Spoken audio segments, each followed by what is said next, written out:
আজকে যে ডিম মুড়ি দিয়ে রেসিপিটা বানাবো খেতে হয় দুর্দান্ত। সকাল সন্ধ্যা আপনারা যারা হালকা খাবার খেতে পছন্দ করেন এই রেসিপিটা বানিয়ে নিতে পারেন, আর বানানো খুব সহজ। একবার ট্রাই করে দেখবেন, একবার খাওয়ার পরে বারবার বানাতে ইচ্ছে করবে। মুড়িগুলোকে আমি জলে ভেজাতে দিলাম 3 থেকে 4 মিনিট। 3-4 মিনিটে ভালোভাবে মুড়িটা ভেজে যাবে। এরই মাঝে আমি বাকি কাজগুলো সেরে ফেলছি। এখানে একটা পেঁয়াজ নিয়েছি মাঝারি সাইজের, আর পেঁয়াজটাকে একটু লম্বা লম্বা করে চাকু দিয়ে কেটে নেব। আপনারা দুটো পেঁয়াজও ব্যবহার করতে পারেন। পেঁয়াজের পরিমাণটা যে বেশি পছন্দ করেন দুটো পেঁয়াজ ব্যবহার করবেন। এই রেসিপিটাতে একটু পেঁয়াজ লম্বা লম্বা বেশি ভালো লাগে। পেঁয়াজটা আমার কুচি করে কাটা হয়ে গেছে। এরপরে আমি একটা ক্যাপসিকাম নিয়েছি। ক্যাপসিকামটা বড় আছে তাই আমি সামান্য পরিমাণে একটু কেটে নিলাম, যেহেতু মুড়ির পরিমাণটা কমের ভাগই আছে। যেমন মুড়ি ব্যবহার করবেন সেই রকম উপকরণগুলো অ্যাড করবেন আপনাদের নিজেদের পছন্দ মতো। এখানে যে কোনো সবজি অ্যাড করতে পারেন, গাজর, বিট। আমি এখানে হাতের কাছে ক্যাপসিকাম ছিল তাই শুধু ক্যাপসিকামই অ্যাড করেছি। আর লঙ্কাটা আপনারা যে যেমন পছন্দ করেন অ্যাড করবেন। আমি এখানে একটা লঙ্কা কুচি করে দিলাম। তারপরে এক টুকরো আদা নিয়েছি, আদাটাকেও কুচি করে কেটে নিচ্ছি। আমি 4 থেকে 5 কোয়া মতো রসুন নিয়েছি। আর আপনারা আদা ও রসুনটাকে পেস্টও অ্যাড করতে পারেন। আমি এখানে কুচি করে অ্যাড করে দিচ্ছি, কুচিটা খেতে বেশি ভালো লাগে। কুচি করা হয়ে গেছে, এবার আমি এগুলোকে একটা প্লেটের মধ্যে তুলে নিচ্ছি। এই রেসিপিটাতে যত সবজি ব্যবহার করবেন ততই ভালো লাগবে খেতে, আর সবজিটার ফ্লেভারটাও মুড়ির মধ্যে মেখে যায়, তো তার জন্যে বেশি ভালো লাগে।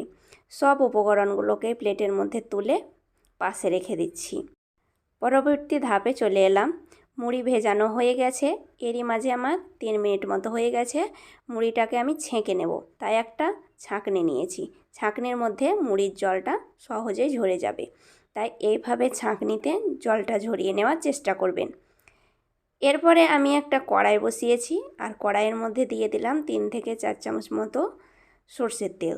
তেলটা ভালোভাবে গরম করার পরে আমি এই পর্যায়ে আঁচটাকে লোতে রেখেছি, কেননা ডিম তেলে ছাড়ার সময় আঁচটাকে একদম কমিয়ে দিতে হবে। কুসুমটাকে আমি একটু ভেঙে দিলাম, তারপরে একটু লবণ ছড়িয়ে দিলাম। কিছুক্ষণ জাল করার পরে ওপরটা ড্রাই হয়ে গেছে। এই পর্যায়ে আমি ডিমটাকে আরেক পাশ করে দিচ্ছি। আলতো হাতে আরেক পাশ করে দিতে হবে। আর দেখুন 2 পাশে হালকাভাবে জাল করা হয়ে গেছে। এরপরে আমি খুন্তি দিয়ে কেটে কেটে দিচ্ছি। এভাবে খুন্তি দিয়ে নাড়াচাড়া করলে ভেঙে যাবে। আমি এখানে একটা ডিম ব্যবহার করেছি, আপনারা চাইলে 2টো ডিমও ব্যবহার করতে পারেন আপনাদের ইচ্ছে মতো। দেখুন কুচি করা ডিমটা হয়ে গেছে একদম টুকরো টুকরো। এরপরে আমি তুলে নিচ্ছি। বাটির মধ্যে তুলে নেওয়ার পরে একই কড়াইয়ের মধ্যে বাকি রান্নাটা করে নেব। কিছুটা তেল রয়েছে, আবারও আমি 2 থেকে 3 চামচ মতো তেল দিয়ে দিলাম। তেলটা কিছুক্ষণ গরম করার পরে দিয়ে দিলাম পেঁয়াজ কুচি। পেঁয়াজ কুচিটাকে একটু নাড়াচাড়া করে নেব। আর আঁচটাকে এই পর্যায়ে লো টু মিডিয়ামে রেখে রান্নাটা করে নিতে হবে।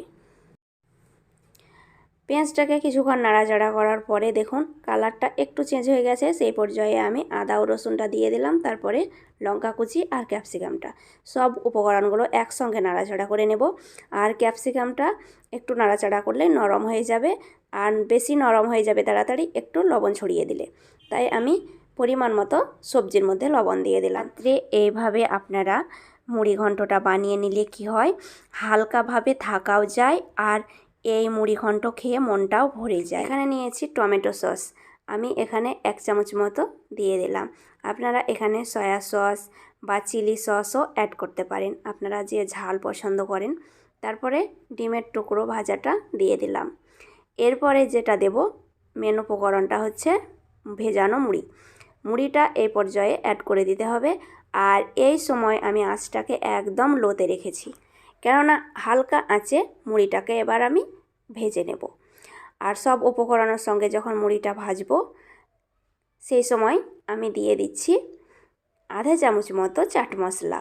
আপনারা এখানে হাতের কাছে চাট মশলা না থাকলে গোলমরিচ গুঁড়ো বা জিরে গুঁড়ো অ্যাড করতে পারেন। কিছুক্ষণ নাড়াচাড়া করলে দেখুন মুড়ির কালারটা একদম চেঞ্জ হয়ে গেছে, একদম ভাজা ভাজা ঝরঝরে হয়েছে। আর বন্ধুরা এইরকম ভাজা ভাজা ঝরঝরে মুড়ি বানিয়ে নিতে হবে। এই মুড়িটা খেতে হয় দারুণ। আপনারা একবার বাড়িতে সবার মুড়ি আছে ট্রাই করে দেখতে পারেন কতটা মজার আর কতটা অসাধারণ স্বাদের। আমার মুড়িটা রেডি হয়ে গেছে, নামিয়ে পরিবেশন করছি। আশা করছি এই সহজ ভিডিওটা আপনাদের সবার ভালো লাগবে, আর ভালো লেগে থাকলে একটা লাইক করবেন, চ্যানেলটাকে সাবস্ক্রাইব করবেন, আর পাশে থাকা বেল আইকনটি ক্লিক করে অল করবেন। আপনাদের কাছে পৌঁছে যাবে আমার নতুন নতুন রেসিপিগুলো। এই সহজ রেসিপিটা আপনারা বাড়িতে বানিয়ে খেতে পারেন, বাচ্চাদেরকে টিফিন হিসাবেও বানিয়ে দিতে পারেন, তারা খুব খুশি হবে। এতটা সময় নিয়ে ভিডিওটা দেখার জন্য অনেক অনেক ধন্যবাদ।